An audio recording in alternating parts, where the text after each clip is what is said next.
In our last video, we discussed our two different Q equations, Q equals m delta Tc and Q equals m delta H, and when to use each one with respect to the energy diagram. We haven't actually used these Q equations yet, but that's what we're going to talk about now.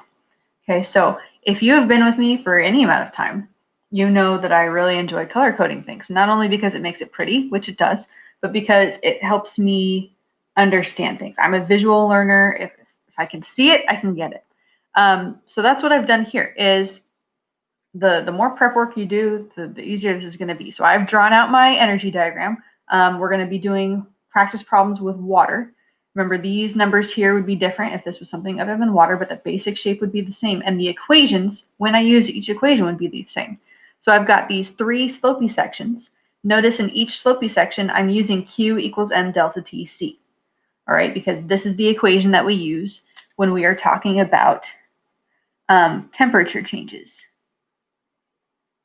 All right, the difference is, am I going to use CS? Am I going to use CL? Am I going to use CG? Well, that depends. Am I talking about a solid, a liquid, or a gas? Okay, so I'm going to keep going. I'm going to keep color coding this thing because it makes me happy. All right, so if I'm talking about this slopey section right here, I will use Q equals m delta Tc.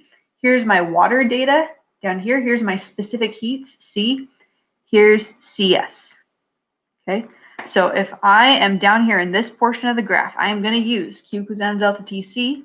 Specifically, I'm going to use CS as part of my calculations. Okay, keep going. Here's my next slopey section. Still rather going to be a delta Tc section. Hopefully you can see the difference between the green and the blue there. All right, this time it's CL.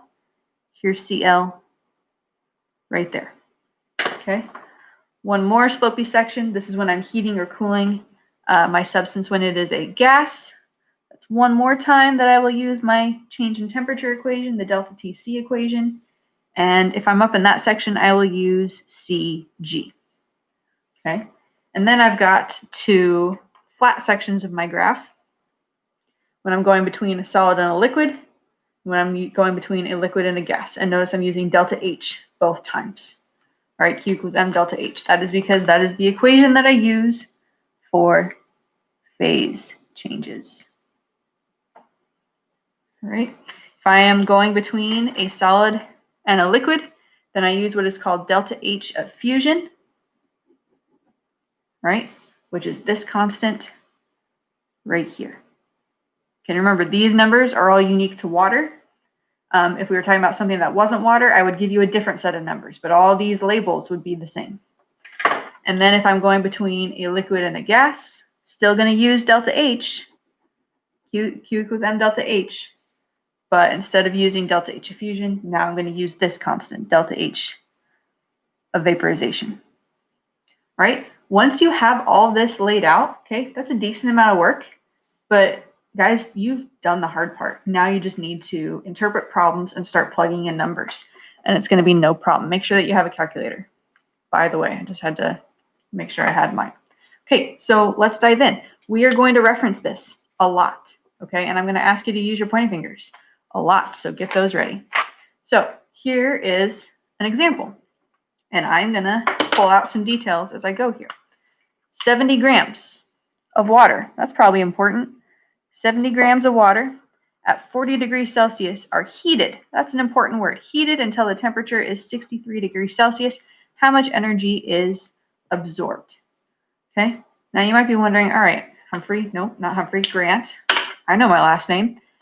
Why did you highlight heated and absorbed? Well, these two words actually tell me the same thing. They both tell me that this is going to be an endothermic process, which means my final answer, Q, is going to be positive. So that's just something good to keep in the back of my mind. So I've got 70 grams of water at 40 degrees Celsius are heated until the temperature is 63 degrees Celsius. How much energy is absorbed? All right, so 40 degrees, 63 degrees. Here's what I want you to do. Look at your graph. And again, this is for water. The problem said we're starting at 40 degrees. So take your pointer finger, put it, there's 40-ish degrees. And then we're going to end at 63 degrees, which is, I don't know, there-ish. Okay, here's my point.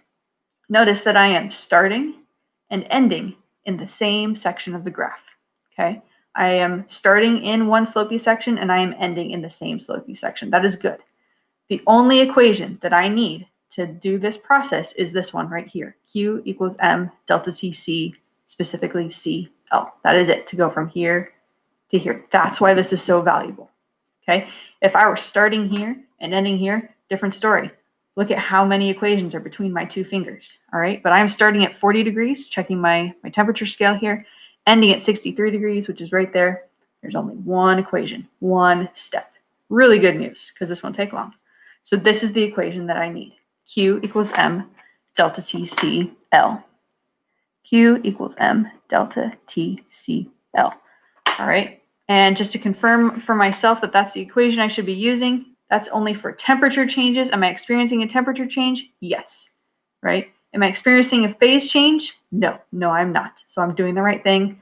I should not be using the delta H equation. I should be using delta TC. Okay. Once I have that figured out, now I just need to plug in numbers. Okay, so I'm solving for Q. My mass is going to be 70 grams. All right. Delta T is change in temperature. Remember, delta T is TF minus TI. It has to be final minus initial. So 70 grams at 40 degrees Celsius are heated until the temperature is 63. So 63 is my final temperature minus 40 degrees is going to be my initial temperature. All right, and of course, that's going to be 13 degrees Celsius. All right, so I've got my M, I've got my delta T. Okay, now I need my C. That number isn't listed here. That's okay. It's right here. We already know which one we want to use. We want to use CL. So that is 4.18 joules per gram degree Celsius. 4.18 joules per gram degree Celsius. Okay, so let's make sure that my units work because that is important. Remember that this, I shouldn't have done that. This should be whatever, it's fine. We're gonna go like that. I'm gonna cross that off because that's the calculation right there. So grams cancel, degrees Celsius cancel. I am left with joules, which is great because that is my unit for energy. So now I just need to worry about sig figs. Looks like I get to keep 3 sig figs. And let's see if you can see that. Perhaps. So 70 grams times, well, grams is gone. So just 70 times 13.0 times 4.18. I get to keep 3 sig figs. Oh, that's yucky, unfortunately. So with 4 sig figs, that would be 3,803 joules, but with 3 sig figs, this has to go away. I need to use scientific notation. Didn't do that on purpose. Had to, well, I made up this problem. So 3.80 times 10 to the 3rd joules. That would be my answer right there. Notice it is a positive number because this was an endothermic process, so positive Q. So this is the amount of energy, 3,800 joules is the amount of energy necessary to take 70 grams of water and heat it from 40 degrees to 63 degrees to go from here-ish on the graph to here. That's it. That's literally it. Okay, let's do another one. Number 2. I'm going to highlight some things again. How much energy does it take to melt? Ooh, there's an important word. Melt 42 grams of ice. Now you might be looking at this and going, oh my gosh, there's not a lot of information there. You're right, but not at the same time because we've got everything that we need. How much energy? So I'm going to be solving for Q again, right? Does it take to melt 42 grams of ice? I don't have a temperature listed here, so I am just going to assume that I am right at the melting point. Okay, so if I'm going to melt ice, I must be right here at this corner.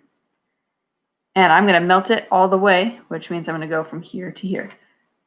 Notice again, no mention of temperature in this problem in number 2. That's because my temperature doesn't change. I don't need to talk about temperature.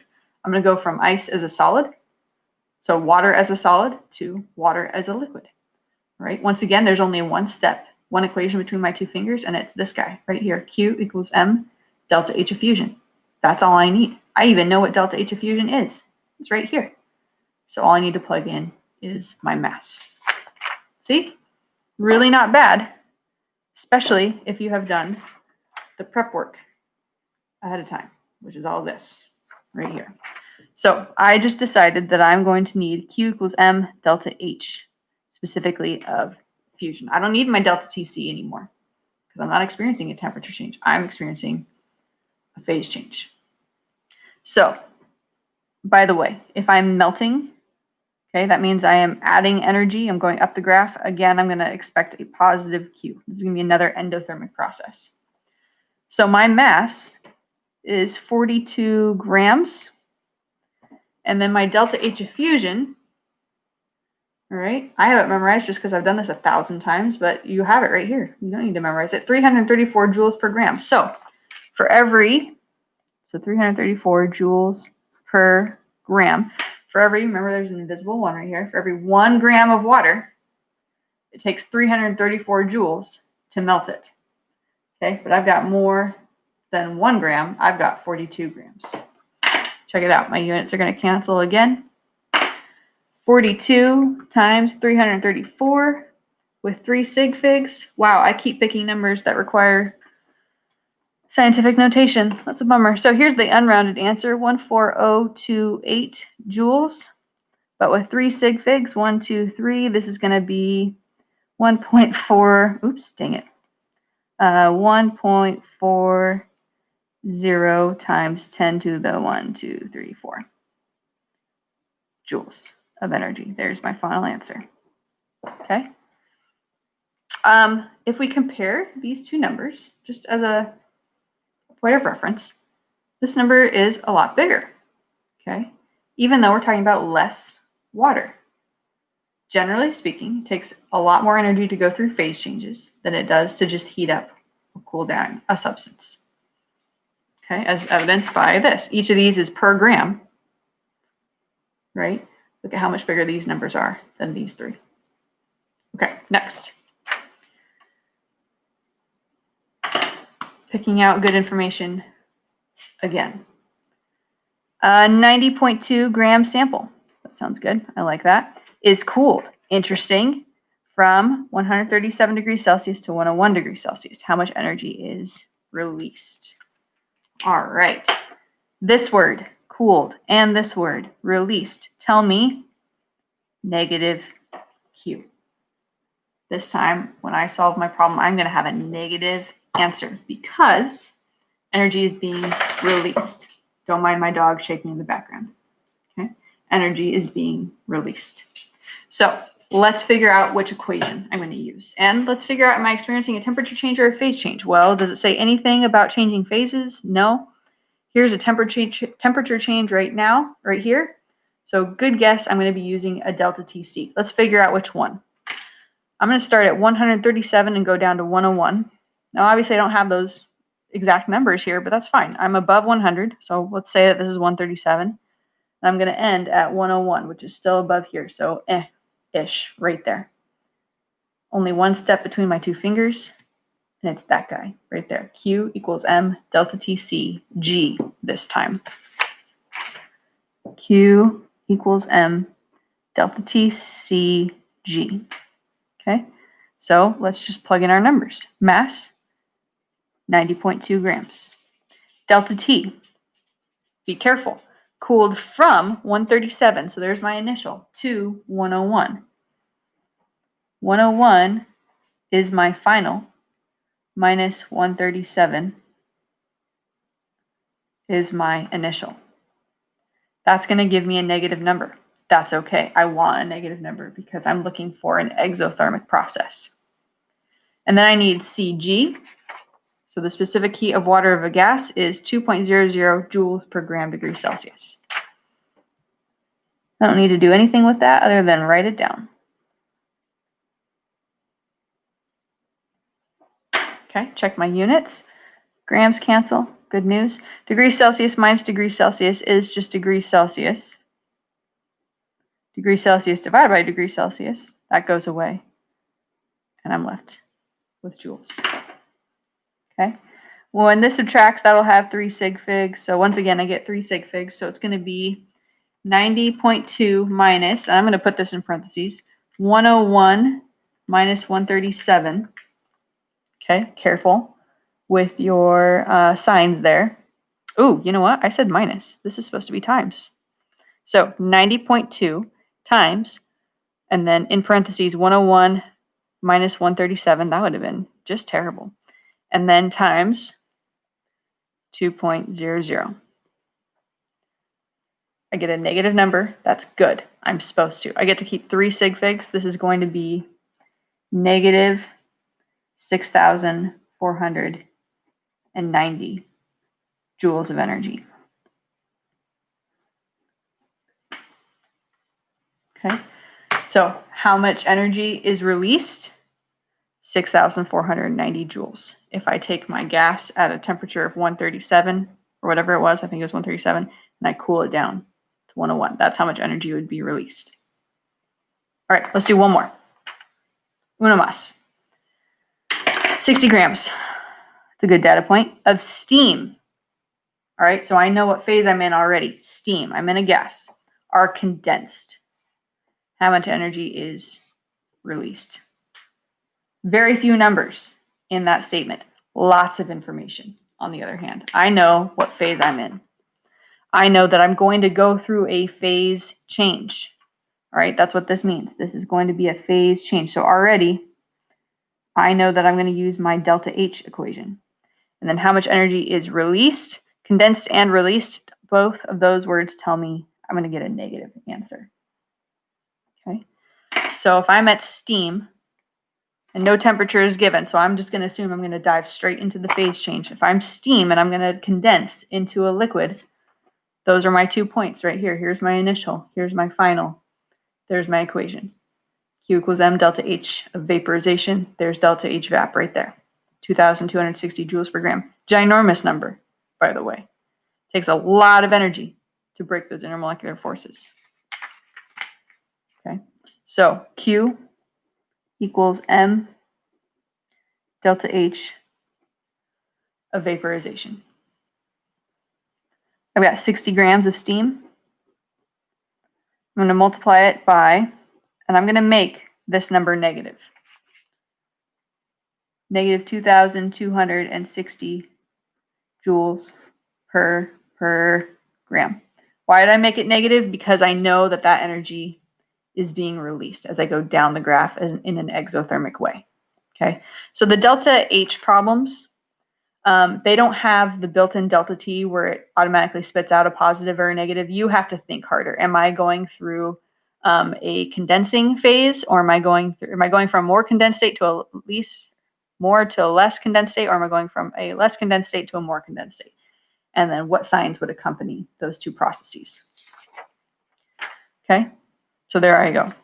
Let's see, 60 grams times negative 2,260 grams or joules per gram. And yes, my units do cancel as they should. I get to keep 3 sig figs. This is going to be negative 100,000. Yeah, 100,000. So 136,000 joules.